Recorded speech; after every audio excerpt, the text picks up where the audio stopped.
స్పందిస్తలేరు. ఆయన కేంద్ర మంత్రిగా ఉన్నారు ఇక్కడ. ఇంకా ఆయనకు కూడా వాటా ఉందేమో, ఆయనకు కూడా వాటా ఉందేమో.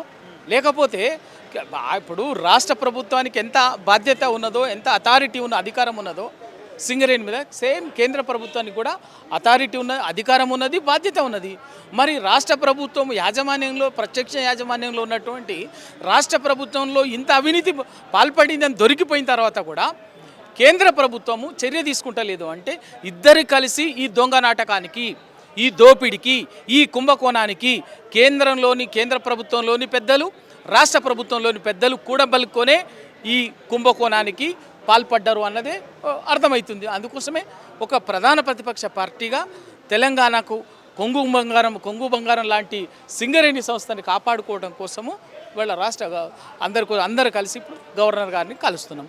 మా పోరాటం తప్పనిసరిగా ఒకవైపున ప్రజాక్షేత్రంలో తప్పనిసరిగా సింగరేణి కాపాడాలని చేస్తాం.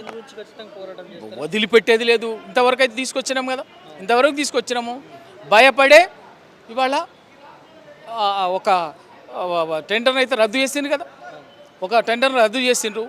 ఇక దాన్ని ఇంకా డైవర్ట్ చేయడం కోసమే ఇంకా లోతులోకి పోయి మొత్తం కూపి లాగుతుందని చెప్పేసి డొంకంతా కదులుతుందని ఏం చేస్తున్నారు, సిట్ విచారణల పేరు మీద అటు ఇటు కేటీఆర్ గారిని, హరీష్ రావు గారిని ఇంకా కూడా విచారణల పేరు మీద వేధించినట్లయితే దీన్ని కొంచెం పట్టించుకోవటం మానేస్తారని చెప్పేసి ఎందుకు పాలిస్తాం, ఎందుకు భయపడతాం, ఎందుకు వదిలేస్తే లేదు. బరాబర్గా వెంటాడే సింగరేణిని కాపాడుకోవటం కోసం ఎటువంటి పోరాటానికి సిద్ధంగా ఉంటాం.